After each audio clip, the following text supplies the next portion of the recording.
autant vous balancer une petite vidéo, hein, parce qu'il faut que je vous habitue avec ma nouvelle webcam. Hein. Aussi, donc bon, commencer à s'habituer avec ma nouvelle webcam, c'est quand même mieux. Et là, c'est intéressant. Ça se passe en 1908, il magnétise tout le bateau. Alors, la grande mystification, hein, évidemment, le mimétisme et polymorphisme du phénomène OVNI de Jean Sider. Les 2 tomes. Oui, j'ai changé un petit peu ma présentation derrière. Un jour, il faudrait peut-être que je vous fasse celui-là.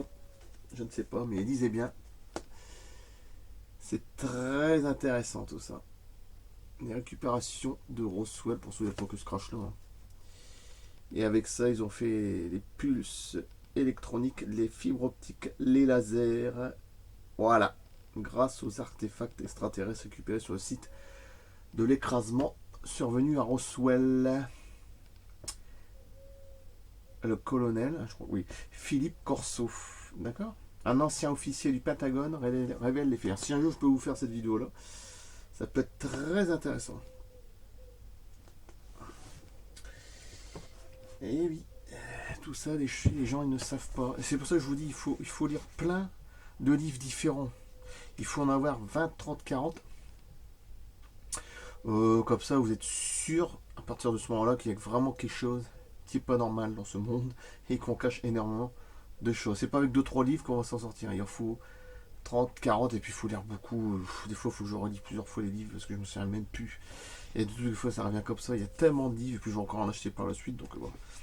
C'est comme ça que vous vous rendez compte que tout est manipulé de A à Z.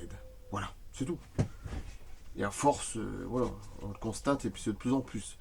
Donc bon voilà, il magnétise tout le bateau. La grande mystification, mimétisme et polymorphisme du phénomène OVNI. Alors c'est un petit cadeau bonus. D'habitude je fais tous les 2-3 jours, mais ça je vous la balance aujourd'hui. Hein. Une journée après l'autre vidéo que j'ai passé hier, le programme spatio secret, hein, et alors c'est extraterrestre tome 1. J'ai encore au moins 10 vidéos à balancer de celle-là, donc j'ai pas fini. Voilà, puis changement de décor derrière, ça change. Avec le livre de Andreas, évidemment, ici, hein, il va se reconnaître. Voilà. Ça aussi, je vois que je fasse des autres vidéos sur l'histoire commence sur Mars.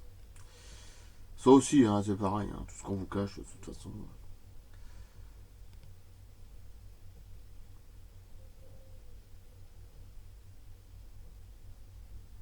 Alors c'est parti, c'est court, mais c'est très intéressant. Il magnétise tout le bateau. Cet incident apparemment unique en son genre s'est passé en 1908. Sans date précise sur notre source, toutefois, la version initiale publiée dans le New York Herald doit l'avoir indiqué. Le navire anglais Mohican se trouvait en route pour Philadelphie. C'est la capitale c'est le capitaine Urgat qui était le maître à bord et il devait par la suite rapporter l'incident suivant, détaillons-le. Son bateau se trouve vers la jetée de Delaware City. Delaware, quand tout à coup un nuage phosphorescent enveloppe le bâtiment. Je crois qu'il y a une vidéo comme ça il n'y a pas si longtemps en Russie où il y avait un nuage bizarre qui survolait le ciel et qui passe au-dessus d'un immeuble. Il y en a qui disent que c'était un fake, tout ça. Ouais, d'accord, mais là nous sommes en 1908. Donc, hein, les gens. Alors, magnétisant tout à bord. Le vaisseau, l'équipage sont entourés de feu. L'aiguille affolée du compas tourne avec rapidité. Sur un ordre du capitaine, plusieurs matelots essaient de déplacer quelques chaînes de fer posées sur le pont. Cela leur est impossible, quoique leur poids ne dépasse pas 28 kg pour chacune d'elles. Tout est aimanté. Chaînes, boulons, clous, barres adhèrent fortement au pont comme s'ils étaient rivés. Le nuage devient tellement dense qu'il est impossible de guider le navire. Il ne faut pas demander la puissance de l'OVNI. Hein. C'est un OVNI camouflé, hein, de toute façon, en forme de nuage. Mimétisme. Bon, bref. On ne voit plus qu'à une faible distance et chaque objet paraît être une masse embrasée. Brusquement, le nuage s'élève dans les airs. Bon. Et sur le bateau de phosphorescence s'affaiblit. Quelques minutes plus tard, faut pas demander. Le nuage est déjà loin et il peut être suivi des yeux encore quelque temps au-dessus de la mer. C'est déjà le truc. Le lecteur Alors, il ne faut pas oublier que nous sommes en 1908. Hein, on n'est pas en 2015 ou en 2000, ou en 1908. Hein. Le lecteur aura encore noté la phosphorescence qui est souvent citée par les témoins soucieux des détails qu'ils ont l'opportunité d'observer lors de manifestations d'ovnis ou autres de la même famille. Dans le tome 2, le chapitre 3, de toute façon un jour je reviendrai sur le tome 2, détaille un cas de nuage identique qui s'est abattu sur une barge dans le triangle des Bermudes. On a tout compris. Hein. Et il y en a, c'est encore là, des scientifiques, des je sais plus quoi, des physiciens, encore, bah oui, mais sur des Bermudes, il y a toujours une explication, il y a toujours un truc. Oui, c'est normal, là, il y a une espèce de monstre, enfin, dans le fond marin, qui, je sais pas quoi, enfin, qui bouffe les bateaux, enfin, il y a eu toutes les conneries pas possibles, de toute façon, donc, ils tournent toujours autour du pot, ils n'ont toujours pas compris, bon, bref, c'est comme l'avion MH370 qu'on n'en trouvera jamais, parce qu'il est dans un autre vortex, une autre dimension, récupéré par les extraterrestres, positifs, on va dire, voilà, on ne le retrouvera plus, c'est tout, c'est comme ça. J'ai fait une vidéo là, il n'y a pas longtemps, bon bref. Alors, le triangle des Bermudes rendant le remorqueur qui l'a tiré dans l'incapacité de le faire avancer. Mais ça sort dans le tome 2, hein. Je ne vais pas commencer à lire maintenant, mais bon. Voilà, comme ça vous fait une belle petite vidéo. D'habitude c'est 2-3 jours, comme ça je l'avance tout de suite. Et comme ça on s'en reverra dans 2 ou 3 jours, là c'est sûr. Bon, voilà. Et c'était très intéressant, il magnétise tout le bateau. Alors, je rajouterai quand même la date de 1908.